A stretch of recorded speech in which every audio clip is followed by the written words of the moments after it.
হরে কৃষ্ণ। সকলকে স্বাগতম। আমরা আজকে একটা বিশেষ বিষয় দিয়ে আলোচনা করব, কর্মের ফল। আমরা কেমন কর্ম করলে সে কর্মের ফল থেকে আমাদেরকে সহজে রক্ষা পাওয়া যায় না। আমরা যেমন আচরণ করব তার পরিণাম আমাদের পেতেই হবে। সেই সম্পর্কে একটা খুব সুন্দর দৃষ্টান্ত আছে বা একটা কাহিনী রয়েছেন, মূল মতলব অরিজিনালি কাহিনী ভগবান জগন্নাথের সাথে সম্পর্কিত। তো পূর্বে সদন কসাই নামে একজন কসাই জাতির অন্তর্ভুক্ত একজন ব্যক্তি বাস করছিলেন, সদন কসাই। তো তিনি খুব মহান ভক্ত ছিলেন। তিনি হৃদয় থেকে সর্বক্ষণ হরিভজন করতেন, ভগবানের নাম কীর্তন করতেন। কিন্তু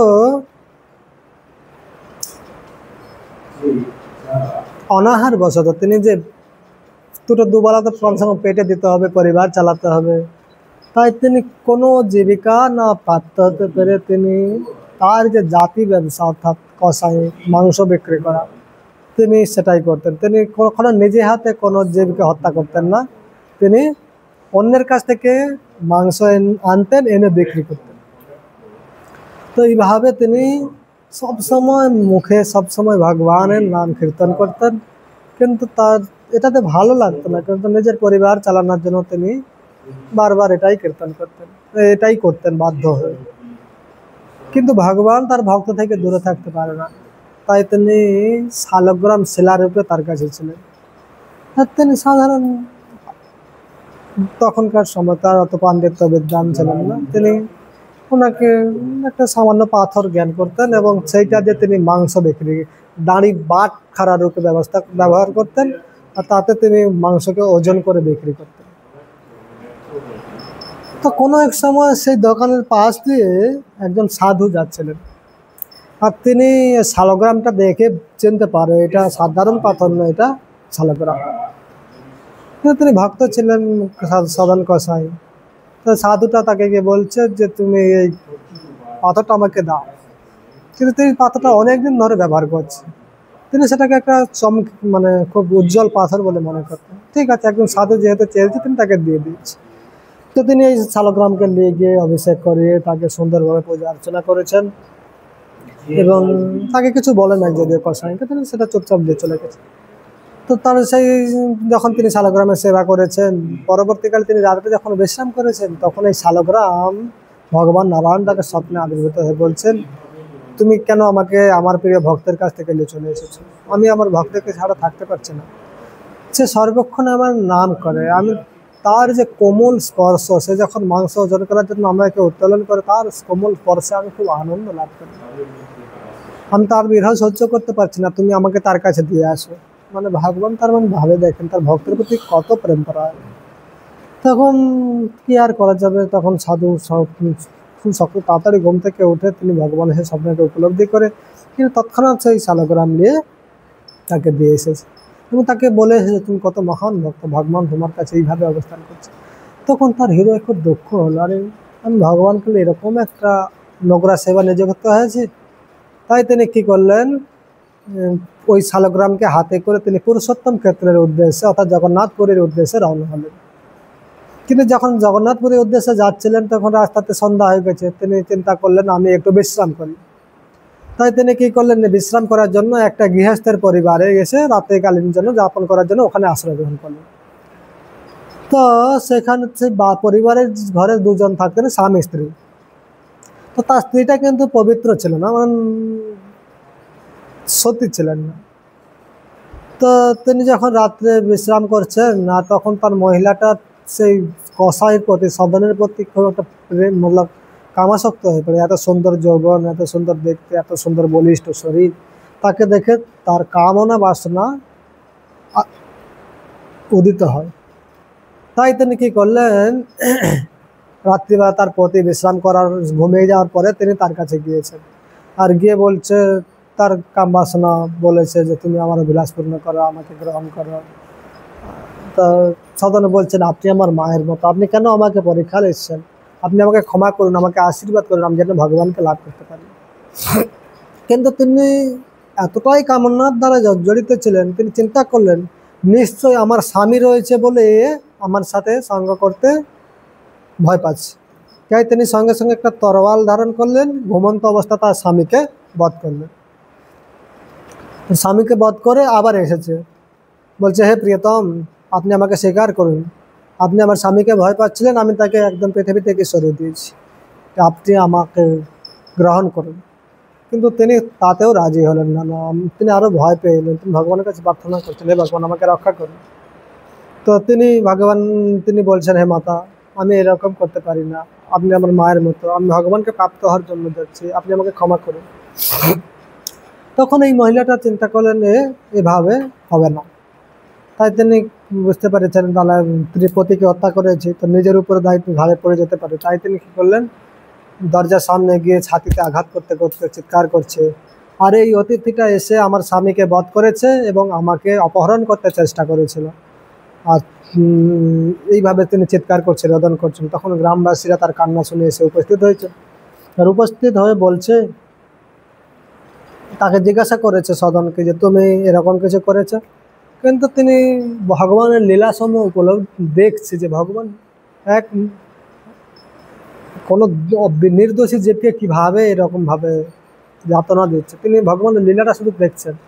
আর তিনি ভগবানের কাছে প্রার্থনা করছেন যে আমি দোষী নয়, কিন্তু তারপরেও তিনি কিছু তাদেরকে বলেন। তিনি তখন যেহেতু সে কিছু বলেন না, তাকে অনেক মানুষ আঘাত করেছে, গালিগালাজ করেছে, তিনি চুপ।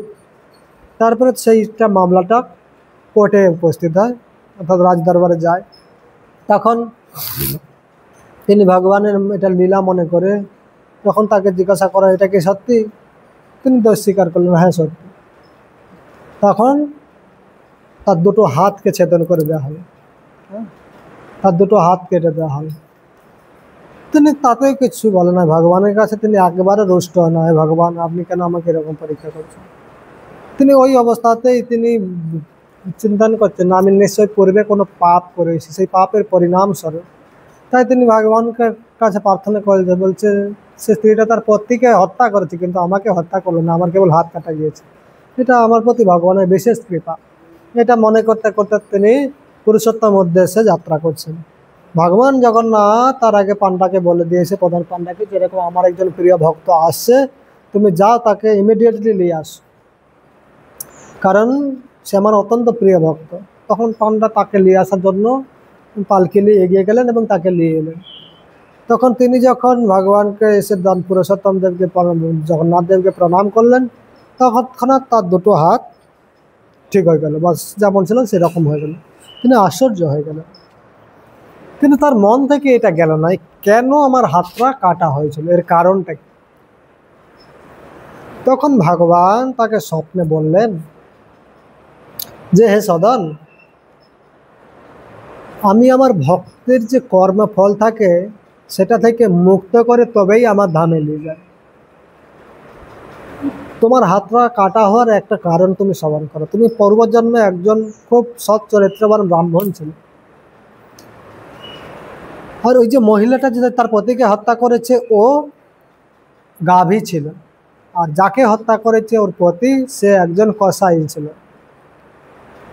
তো ওই গাভীটা কোনো রকমের প্রাণে বাঁচার জন্য ওই কসাইখানা থেকে ছাড়া কোনো রকমের মুক্ত হয়ে দৌড়ে পালাচ্ছিল। আর তুমি জানতে ও হচ্ছে কসাই, তারপরেও তুমি তার গলাতে হাত দিয়ে ধরে তাকে আটকে রেখেছিলে এবং তাকে ওই কসাইয়ের হাতে তুলে দিয়েছিলে। পরবর্তীকালে ওই কসাই তাকে বধ করেছিল, আর সেই গাভীটাই পরবর্তীতে এই মহিলা রূপে আবির্ভূত হয় এবং তার পতি কসাই ছিল এবং তুমি ছিলে সেই ব্রাহ্মণ। কিন্তু তুমি তোমার পূর্বের সদাচার বশত তুমি পরবর্তীতে তুমি আমার ভক্ত হতে পেরেছো, কিন্তু তোমাকে নিচমুখে আবির্ভূত হতে হয়েছিল এবং সেই যে তুমি দু হাত দিয়ে গাভীটাকে আটকেছিলে তাই তোমার এই দুটো হাত ছেদন করা হয়েছিল।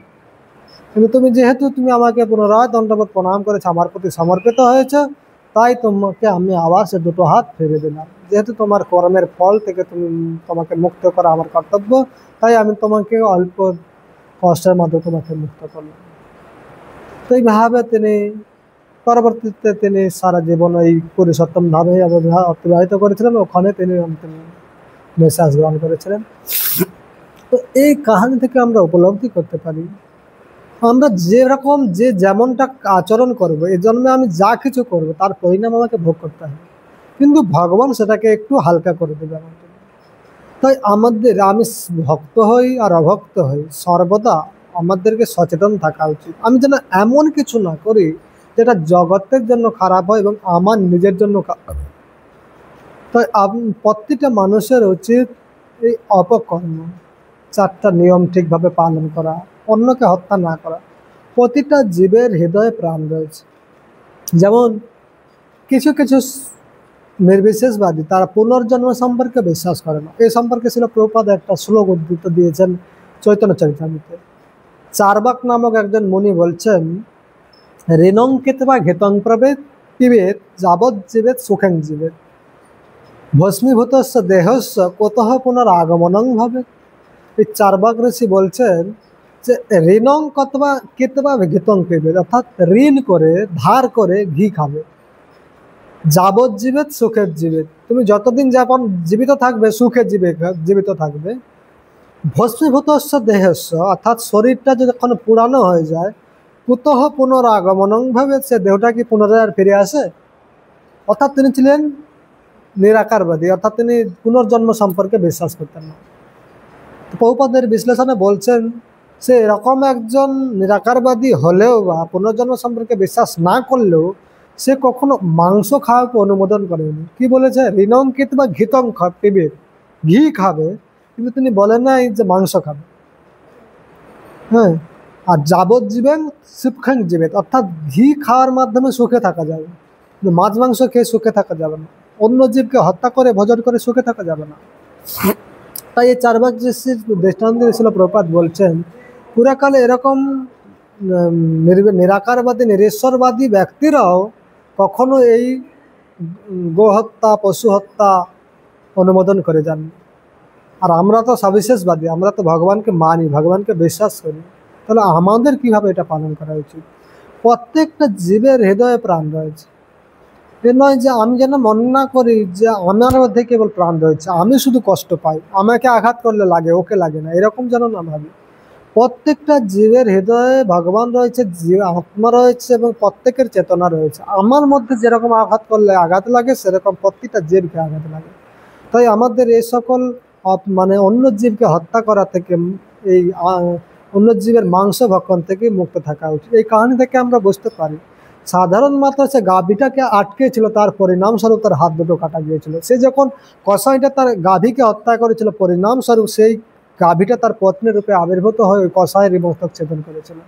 তাই আমাদের খুব সাবধান থাকা উচিত, আমরা যেন এমন কিছু কর্ম না করি পরিণামস্বরূপ আমরা ভক্ত হওয়ার পরেও যেন ফিরে না আসি আবার। ভগবান শিল প্রভুপাদ বলেছেন, তুমি এমনভাবে ভক্তি করো আমাদের এই জন্মেই ভগবানের কাছে ফিরে যেতে হবে। তাই খুব প্রেম সহকারে আমাদের হরিভজন করা উচিত। তো এই জন্য খুব ভালোভাবে এসব থেকে মুক্ত থাকা উচিত। আপনারা চেষ্টা করুন ভগবানের চরণ সমর্পিত হওয়ার জন্য এবং নিজেদের অপকর্ম থেকে সম্পূর্ণরূপে মুক্ত থাকার জন্য, কারণ কর্মের ফল থেকে আমরা কখনো মুক্ত হতে পারবো না। সকলকে অশেষ ধন্যবাদ। হরে কৃষ্ণ।